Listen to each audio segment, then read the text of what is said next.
자, 우리 이제 마지막 이제 10단원 내용을 배울 텐데, 이 10단원에서는 이제 지구촌 사회에는 이제 어떻게 흘러갈 것이며, 그렇게 예상되는 지구촌의 모습에 대해서 우리는 어떻게 대처해야 되는가, 그 부분들을 배울 건데, 야, 이게 교과서라는 게 옛날에 쓰여진 거잖아.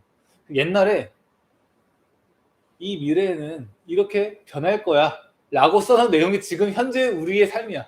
그래서 크게 이제 우리가 이질감 느끼면서 이제 받아들일 건 거의 없고, 다 우리가 아는 내용들을 여기서는 예측을 했대. 그래서 그 예측된 지구를 우리는 어떻게 대처해야 되는가, 그 내용에 대해서 얘기하고 있는데, 우리는 이미 충분히 그 변화된 세계에 살고 있고, 그 변화된 문물을 우리가 다 사용하고 있다. 그래서 이해하기가 굉장히 쉬울 거야. 자, 맨 처음에 이제 미래 지구촌에는 여러 갈등들이 나타날 것이다. 그리고 그 여러 갈등들을 어떻게 해결하면 좋을 것인가, 그 부분을 설명하고 있는데, 맨 처음에 나오는 게, 일단 우리가 미래를 예측하는 방법은 어떤 게 있는가, 이거를 교과서에서 알려주고 있어. 대단하지 않냐? 너네 미래를 예측할 수 있어? 사람이 어떻게 미래를 예측해? 근데 그 힘든 거를 이 교과서는 해낸다. 교과서에서는 미래를 예측하는 방법을 이렇게 알려주고 있어요. 참 대단해, 그치? 자, 한번 교과서가 알려주는 미래 예측의 방법을 한번 볼까? 첫 번째, 델파이 기법이라는 게 있대. 전문가 합의법이라고도 부르는데, 각 분야의 전문가에게 설문을 반복해서 질문을 한다. 그리고 이러한 전문가 집단의 합의를 도출해 내므로써 이 전문가들의 의견을 가지고 미래를 예측해 보는 거야. 자, 예를 들면 이 횡성 지역의 아파트 값은 10년 뒤에 어떻게 될까요? 이런 미래가 궁금할 수도 있잖아. 그치? 그러면 그것과 관련된 분야의 전문가들을 싹 다 모아두는 거야. 그 다음에 이 걔네들한테 이제 다 의견을 물어본 다음에, 그 종합한 다음에 이제 그 결론된 그 의견을 가지고 미래를 예측하는 거야. 뭐 맞을 수도 있겠지만 틀릴 수도 있겠지, 그치? 근데 이런 방법이 있대, 교과서에서. 그 다음에 익명성을 보장하기 위해서 이제 익명성을 보장해서 자유롭게 전문가들이 의견을 제시할 수 있도록 하는 것이 특징이다. 그게 델파이 기법. 두 번째, 시나리오 기법. 이 시나리오는 쉽게 얘기하면 상상해 보는 거야. 상상해 보는 거야. 내가 시나리오를 짜보는 거야. 우리도 이제 살면서 뭐 하나 딱 들어오면, 내 생각 속에, 내 마음 속에 무언가 딱 들어오면 그거 가지고 자기 스스로 이제 드라마 찍잖아. 그게 시나리오 기법이야. 예를 들면 이제 열심히 운동하고 있는데 갑자기 누군가 나를 툭툭 치는 거야. 그래서 뭐 딱 봤더니 이제 막 저기요 하면서 막 물어보면서 막 이거 기계는 어떻게 써요 막 물어보는 거야. 그래서 친절하게 이제 알려줬어. 친절하게 알려주고 이제 딱 자기 운동하고 있는데 물 먹을 때마다 정수기 앞에 나타나고, 가만히 있는데 뭔가 이제 나를 항상 보고 있는 그런 시선, 막 그런 게 느껴지는 거야. 그러면 스스로 어떤 드라마 찍는 거야. 설마 내가 운동 끝나고 갈 때 얘도 운동 끝나고 갈까? 막 이런 드라마도 찍어 보는 거야. 그래서 내가 이제 운동 끝나고 딱 집에 가려고 하는데 마침 걔도 이제 그때 운동이 딱 끝났나 봐. 그래서 같이 엘리베이터에서 딱 기다리는 거야. 그래서 처음에 아무 말 없지. 엘리베이터에서 기다리다가 이제 서로 엘리베이터 같이 타고, 그러면서 내려오는데 문이 왼쪽 오른쪽이 같이 있어. 얘는 과연 어디로 갈까? 나는 오른쪽으로 가겠어. 오른쪽 딱 갔는데 얘도 딱 오른쪽 가는 거야. 드라마 완성되는 거지. 그러면서 여러 가지 막 이렇게 아직 펼쳐지지도 않은 그 미래를 스스로 막 예측하잖아. 막 시나리오 자기가 짜고. 그거 얘기하는 거예요. 시나리오 작성해서 미래에 대비하는 방법으로 여러 개의 미래를 가정해서 대비할 수 있다. 그래서 물론 미래에 중요할 수도 있는 시나리오가 무시될 수도 있어. 어떤 사람은 이런 이야기를 짰고 어떤 사람은 이런 이야기를 짰어. 그런데 그게 모두가 채택되진 않을 거 아니야. 사람들이 에이 말도 안 돼 하면 이걸 무시했어. 그럴 수 있다라는 거지. 물론 뭐가 맞는지는 몰라. 그래서 이 교과서에서는 미래를 예측할 수 있는 방법을 이렇게 두 가지를 제시하고 있어. 델파이 기법이랑 시나리오 기법. 이런 걸 가지고 미래를 예측한다. 야, 근데 미래를 예측할 수 있으면 이 세상에 거지가 어디 있겠니? 그치? 미래만 예측할 수 있어도 로또만 잘 맞아도 거지 안 돼. 미래를 예측해 보니까 요거 주식이 한 3개월 뒤에 빡 오를 거야. 그러면 그거 사놓으면 부자 되는 거야. 미래 예측 방법이라고 나와 있는데 별 의미 없다. 자, 그리고 이렇게 미래 지구촌에는 이런 정치, 경제적 갈등이 심해질 거다라는 내용도 여기 나와 있는데, 보면 난민 문제 지금도 있잖아. 이번 연도에도 우리나라에 난민들이 들어왔잖아. 아프가니스탄의 탈레반이 점령하면서 난민 문제 생기지. 그 다음에 문화권 간의 충돌, 세계화에 따른 무역 마찰. 지금 미중 무역 전쟁 아직까지도 ING 중이잖아. 그치? 자, 선진국, 개도국 간의 빈부 격차, 이거는 없어지지 않아. 갈수록 심해졌지. 절대 없어지지 않는다. 자, 우리나라는 옛날부터 지금까지 쭉쭉쭉 경제 성장을 이루어내고 있다. 그렇게 경제 성장이 발전함에 따라서 빈부격차는 줄었니, 늘었니? 늘었지. 내가 이거 빈부격차 항상 얘기하면서 1, 2, 3, 4차 산업혁명과 연관되어서 얘기 많이 했었지, 그치? 각 시대에 맞는 그 기술의 중심을 잡을 수 있는, 기술 중심에 접근할 수 있는 그 접근도가 갈수록 떨어지는 거야. 그래서 당연히 빈부격차는 날 수밖에 없다. 하지만 날 수밖에 없지만 그럼에도 가만 냅두면 너무 문제가 심각해지니까 생각해보자 이거지. 그래서 이런 여러 가지 다양한 문제는 세계화 시대 때 그러니까 한 개의 국가가 잘한다고 해결되지는 않는다. 그래서 협력이라는 게 필요하다라는 거야. 그래서 국제협력의 강화라 그래갖고 이제 이런 여러 가지 갈등을 해결하기 위해서 많은 국제적 협력이 필요하다라는 거지. 자, 그러면 그 국제적 협력은 어떤 것들이 있을까? 그런 부분들 중에서도 가장 대표적인 게 세 번째 나와 있는 지구촌 정부 형성의 가능성이야. 이게 이번에 코로나가 터지면서 더욱 이제 가능성이 많아졌지. 코로나가 전 세계에 퍼지면서 이 코로나를 어떻게든 막아야 되는 거야. 근데 한두 국가가 열심히 막는다고 해서 이게 막아지는 게 아니야. 그래서 이제 세계 정부가 만들어지고 그 세계 정부의 단일한 통제 하에서 세계가 딱딱딱 움직일 수 있다면 이런 감염병과 관련된 전파되는 문제도 조금이나마 효율적으로 통제할 수 있지 않을까라는 이야기가 이번 코로나 터지면서 막 계속 나왔었잖아. 그치? 그래서 지구의 공익을 위해서 명분은 명확해. 모두의 이익을 위해서 우리 하나로 합치자라고 하는 거야. 그러면 하나로 합치기 싫은 사람도 모두의 이익을 위한다라는 그런 명분 앞에서는 막 이렇게 이길 수가 없는 거야. 그런 분위기가 형성됐었지 옛날에. 그래서 개별 국가의 영향력이 소멸되겠지. 이거 전의 단계가 보통 지역 협력체의 영향력 강화지. 지역 간의 협력을 맺는 거야. 그래서 그 지역 간 협력을 통해서 이제 더욱 힘도 기르고 다른 지역과의 경쟁에서도 이제 조금 더 우위에 서려고 노력을 하면서 이제 그 지역 간에 있는 문제도 함께 해결하는 것. 그게 지역 협력체의 영향력 강화야. 그래서 문화권, 경제권 중심의 지역 협력체 증가하고 영향력이 향상되면서 더욱 이게 현재로서는 요 정도가 많이 강화되고 있지. 그치? 그 다음에 개별 국가의 영향력 강화도 나오는데 옛날 얘기지, 그치? 갈수록 흐름은 여기서 여기, 여기서 여기로 가는 게 세계적인 흐름인 것 같아. 세계화 시대가 펼쳐지면서.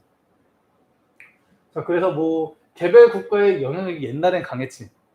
옛날에는 영국의 한마디면 다 끝났어. 그리고 미국의 한마디면 딱 끝났어. 물론 지금도 뭐 미국의 한마디면 좀 크긴 하지만, 근데 그게 갈수록 조금씩 약화되고 그 대신 협력체 그리고 지구촌 정부 이쪽으로 가고 있잖아. 그래서 유럽의 힘이 강했다면 이제는 그 유럽 개개 국가의 힘이 강한 게 아니라 유럽 연합이라는 그 단체의 힘이 강해지는 거잖아.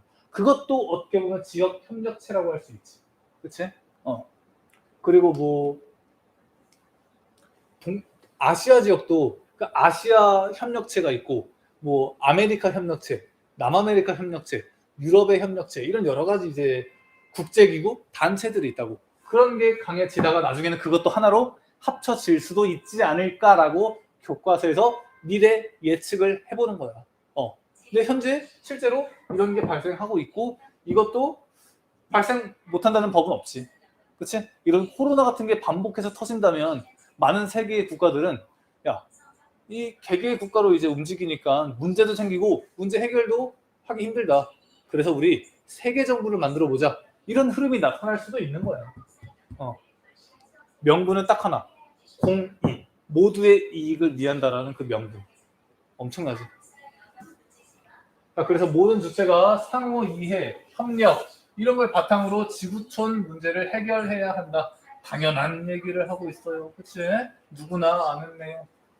자, 그 다음에 나오는 게, 자, 과학기술이 지금 발전하고 있고 발전했잖아. 그럼 그거에 따라서 어떤 변화가 나타났냐?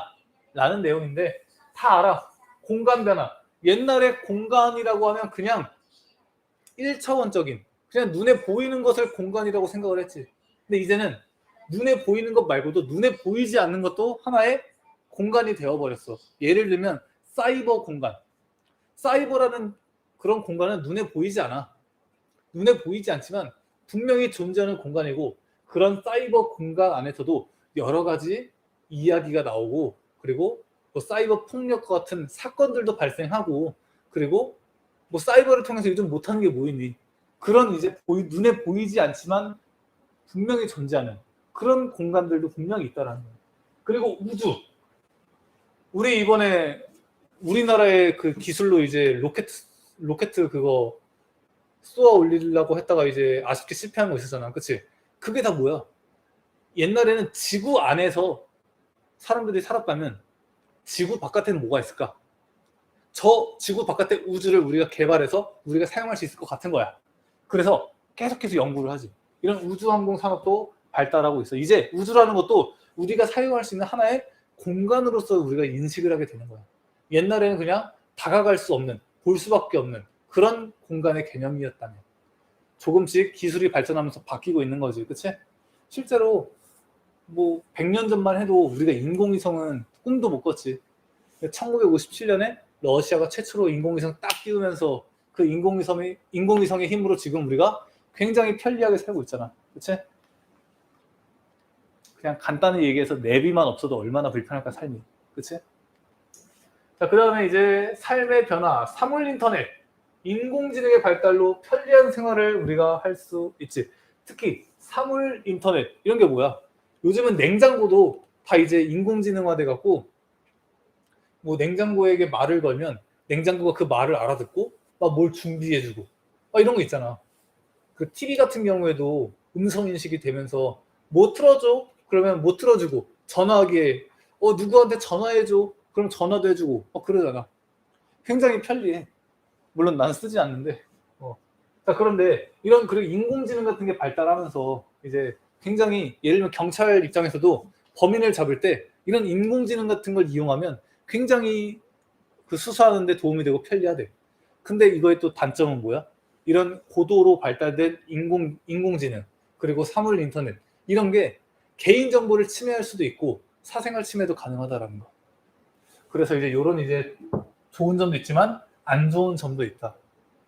세계에서 CCTV가 가장 많은 국가가 중국이래. 그래서 중국의 CCTV가 엄청 많이 설치가 돼 있기 때문에 이제 그 중국 정부에서 마음만 먹으면 그 CCTV가 있는 그 지역의 사람들이 뭐 하는지 다 알 수 있다는 거예요. 그래서 그걸 통해서 이제 명분은 뭐야? 범죄를 예방하겠다. 실제로 범죄 예방률이 좀 효과가 있긴 한가 봐. 근데 반대로 그거 반대하는 사람들은 뭐야? 너무 사생활을 침해한다. 나의 모든 거를 국가가 다 감시하고 있는 거야. 그런 단점들이 있겠지. 그 다음에 생명 및 유전공학이 발달하면서 GMO라고 그러지. GMO, 그치? 유전자 이제 조합으로 이제 식품 같은 걸 만드는 거. 식량 생산량이 증가하고 인간의 수명이 연장될 수 있어. 실제로 지금 우리가 살고 있는 시대의 수명과 옛날 사람들의 수명은 그 길이가 다르지. 왜냐면 의학기술이 많이 발달됐기 때문에. 하지만 자, 이런 여러 가지 발달로 좋은 점이 많지만 또 안 좋은 점은 뭐가 있어? 존엄성 문제가 있는 거예요. 존엄성 문제. 그 넷플릭스에 마더라는 영화가 있나? 내가 보진 않았어. 근데 이제 잠깐 이제 그 리뷰하는 그런 채널에서 잠깐 봤었는데, 그 마더라는 영화가 인간 복제와 관련된 내용인가? 뭐 정확히 모르겠는데 어쨌든 간에 인간 복제가 발생했을 때 지금 우리 유전 기술로는 인간 복제가 가능한데 하지 못하고 있는 경우지. 왜냐하면 인간의 존엄성, 인간의 윤리성을 이제 고려했을 때 인간을 복제하면 안 된다라고 되어 있기 때문에 지금 현재 기술이 되는데도 인간 복제를 아마 안 하고 있을 거야. 근데 이게 언제까지 갈까? 사람의 생각은 시대에 따라서 항상 변하기 마련이고 우리가 지금은 인간의 존엄성을 강조하면서 인간 복제를 금지하고 있지만 이게 10년, 20년, 30년 뒤에 시대가 바뀌면서 생각도 바뀌고 그러면서 인간 복제가 실제로 일어날 수도 있겠지. 그랬을 때 인간 존엄성에 대한 문제가 생길 수 있다라는 거야. 인공지능 로봇이 발달하면서 로봇이 이제 사람보다 일을 더 잘해. 사람은 힘들면 불평, 불만 많이 하고 사람이 스트레스를 받으면 일도 하기 싫고 사람은 항상 쉬고 싶어 해. 나만을 위해. 이기적인 존재라고. 하지만 로봇은 그런 마음이 없어. 그냥 입력된 대로, 하라는 대로 그냥 로봇은 하는 거야. 그러니까 사장님 입장에서는 맨날 불평불만하고 맨날 월급 올려달라고 하는 그런 종업원을 쓰지 않고 로봇을 쓰고 싶겠지. 나중에는 로봇이 조금 더 이제 보편화되고 가격이 싸진다면 그러면 일자리가 이제 로봇한테 뺏기는 거야. 그러면 인간은 이제 뭐 해먹고 사니? 막 이런 문제가 생기는 거지. 이 인공지능이 발달하면서 편리한 게 많아지니까 여기 나와 있듯이 여가 생활을 우리가 즐길 수 있는 이제 여유로운 환경도 많이 생길 수 있겠지만 일자리 문제로 인해서 먹고 살기 더욱 힘들어질 수도 있다라는 거. 그래서 이런 이제 내용들이 이렇게 있고, 자 그리고 당연히 생태 환경도 변화하겠지. 기후 변화, 온실가스가 다량 배출되면서 온실 효과가 강화된다. 온실 효과가 강화되면서 지구 온난화가 엄청나게 증가되겠지, 그치? 기온 상승하니까 빙하 감소하니까 해수면 상승 이렇게 되는 거야. 자, 그리고 여기 보면 산호초의 백화현상이라고 되어 있는데 이게 뭐냐면 나도 교과서에 나와 있길래 신기해서 찾아봤어. 원래 이게 산호초야. 근데 이게 환경오염이 심해지면 이렇게 오염이 된대. 딱 봐도 이거는 되게 예뻐 보이는데 이건 너무 흉측하잖아. 생물이 이렇게 환경 오염에 따라서 변화된다는 거야. 이걸 막아야 된다는 거지. 멸종 위기도 당연히 증가하고 산업화, 장기간의 가뭄. 옛날에 비하면 사막이 엄청나게 늘어나는 거 알지? 지금도 사막이 많이 증가하고 있어. 그래서 온 땅이 사막이 되면 사람이 살기 힘들어지겠지? 자, 그래서 이제 인간의 과도한 개발로 인해서 사막화가 발생했고 미래 세대의 생활터전이 파괴되고 있다. 그렇구나. 자, 그 다음에 생물종 감소하고 있다. 열대우림 파괴되고 있지? 자, 그 다음에 이제 여기 뭐라 써있냐? 가려져 있네. 뭐 유전자 제조업 식품 재배, GMO, 그치? 그래서 유전자 제조업 식품을 재배하고 있다. 이렇게 생물종이 감소하니까, 그치? 자, 그러면서 이제 생태계 순환 체계에 위기가 찾아오고 있고, 그래서 우리는 협력이 필요하다. 국제협약, 생태환경 문제를 인류의 윤리적 문제로 다 함께 인식을 함으로써 이런 문제를 예방하고 해결하기 위해서 노력해야 된다라는 내용이 여기서 나와 있는 내용들이다. 자, 그리고 이제 마지막으로 지구촌에서 나는 그 지구촌의 구성원으로서 어떠한 삶을 살아야 되는가, 어떠한 짜세와 어떠한 노력을 갖고 살아야 되는가, 그 내용. 세계 시민의식 초딩 때부터 배워왔지, 그치? 요즘 뭐냐? 슬기로운 학교생활 뭐 그런 거 있냐? 뭐 초딩 때 그런 거 있잖아. 그런데 보면 지금은 세계화 시대예요. 세계화 시대니까 세계 시민 의식을 가져야 돼요. 이런 거 배울 거 아니야. 초딩 때부터. 또 여기서 또 얘기하고 있네, 그치? 미래 지구촌의 긍정적인 변화를 위한 노력. 국제사회의 정치, 경제적 문제에 대해서 관심을 갖지. 관심 갖고 싶다. 관심 갖고 싶은데 내가 뭐 해야 돼? 내신 준비해야 돼. 수능 준비해야 돼. 생기부 관리해야 돼. 친구 관리도 해야 돼. 국제 정세에 관심을 가질 여유가 어딨니? 그치? 대학 못 가면 뭔가 우리나라에서는 요즘은 덜하지만 옛날에는 대학 잘 못 가면 마치 인생 실패했다는 막 그런 고정관념 막 주는 데도 있고 막 실제로 그런 사회 분위기도 있고 다들 대학 가려고 이제 이런 뉴스 같은 거 볼 시간 어디 있어? 그 시간에 독서실 처박혀갖고 공부 열심히 해야 되는 거야.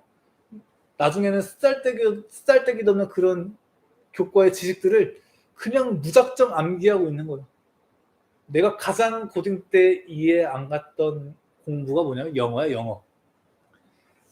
이제 내가 지금은 영어를 어떻게 되는지 모르겠는데 이제 영어 모의고사를 보잖아. 18번부터 50번까지 영어 지문이 쫙 있어. 그럼 그거를 그냥 싹 다 외워야 돼, 그냥.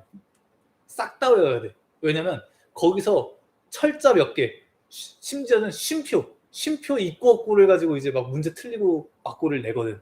그래서 그 문제를 싹 다 외우면 맞출 수 있어. 그래서 이제 18번부터 50번까지 그 문제를 그냥 보지도 않고 백지에다가 쫙 다 쓸 수 있을 정도로 그냥 쭉 암기하는 거야. 깡으로. 뭐 어떻게 보면 굉장히 비효율적인 공부긴 한데 이렇게 해야 맞출 수 있는 문제가 나오는 거야. 그 문제를 맞출 수 있는 사람이 1등급 받는 거고 그 문제 하나 틀린 애가 2등급 받는 거거든. 그러니까 그거 하나 맞추려고 그냥 하루 종일 독서실 박혀갖고 18번부터 50번까지 계속 줄줄이 쓰면서 깡으로 싹 다 암기하는 거야. 근데 뭐 그거 암기한다고 내 영어 실력이 느나? 안 늘어. 근데 문제는 맞출 수 있어. 근데 문제 맞추면 대학교 잘 갈 수 있어. 근데 뭐 대학교 잘 간다고 해서 걔가 또 영어를 잘하냐? 또 그건 또 아니야. 그러니까 이런 이제 의미 없는 비생산적인 이런 현상들이 있었다라는 거지. 지금은 어떨지 모르겠지만. 어쨌든 간에 이런 이제 경쟁적이고 굉장히 이제 뭐라고 해야 될까? 경쟁적이고 조금 이제 비생산적인 입시 구조라고 해야 될까? 자, 이런 게 일본 거 그대로 베껴가면서 우리나라도 똑같이 가다 보니까 학생들이 정말로 내가 원하는 걸 하고 싶은 게 아니라 원하지 않아도 내가 해야 되는 걸 하는 거야. 그리고 해야 될 걸 하다 보면 여유가 없어. 물론 열심히 가는 친구들 입장에서 그러면 이제 이런 정세에 관심을 가질 시간이 있냐. 그리고 이제 또 요즘은 만 18세면 선거할 수 있잖아. 내년 선거에 이제 지금 이제 고3인가? 뭐 어쨌든 만 18세 된 애들은 이제 선거할 수 있다고. 야, 그 학생들이 선거를 하려면 그 이제 후보자들이 어떤 후보자인지 알고 정말 알고 뽑아야 될 거 아니야. 근데 실제로 그 나이 때 알고 뽑기란 굉장히 힘들어. 그때 이제 그런데 관심 갖기가 쉽지가 않거든. 뭐 가져도 나한테 돌아오는 이득이 뭔지도 모르고 여유도 없어. 그런 거 알아낼 여유가 어딨냐. 딴 거 해야지. 공부, 입시해야지. 교과서에서는 항상 이렇게 얘기하지만 다 쓸데없는 얘기하고 있는 거다. 교과서나 바뀌어야지. 쓸데없는 교과 없애고 입시에 반영되는 교과도 조금 줄이고 좀 이렇게 아니면 줄이거나 아니면 항상 고정돼 있잖아. 국영수 고정해. 탐구 조금 선택. 정말 내가 원하는 과가 있다면 그 과에 해당되는 것만 좀 하든가. 과는 굉장히 다양한데 우리가 보는 시험의 종류는 국영수, 사과 이렇게 대략 5개로 나뉘어져 있어.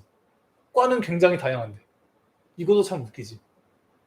그 과에 맞는 그 적성과 소질에 맞는 그런 걸 평가해서 거기서 뽑아야 되는데 그게 아니라 그냥 국영수 잘하면 뽑는 거야.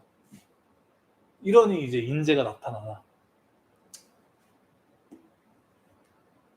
과학기술 발전에 인간 존엄성, 안전한 삶의 측면에서 비판적으로 바라본다. 이런 말 누가 못하니, 그치? 생태환경 보호하자. 파이팅! 자신의 미래 삶의 방향 설정과 직업 선택. 미래 삶의 방향. 지구촌의 구성원이라는 점을 고려해야 된다. 무슨 지구촌의 구성원이야? 내 목숨, 내 앞길 닦아놓기도 바쁜데, 그치? 직업 선택에서 고려할 사항. 미래 지구촌의 변화에 대한 관심과 탐색. 그래, 앞으로 미래가 어떻게 흘러갈지를 알고 그거에 맞게 직업을 좀 선택하면 좋겠지.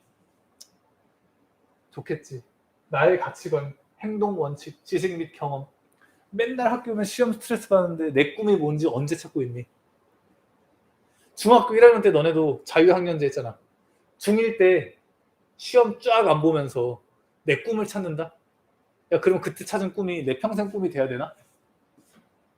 내가 평생 뭘 할지 그 꿈을 그 젊은 나이에, 그 어린 나이에 어떻게 찾냐? 안타깝다. 그지?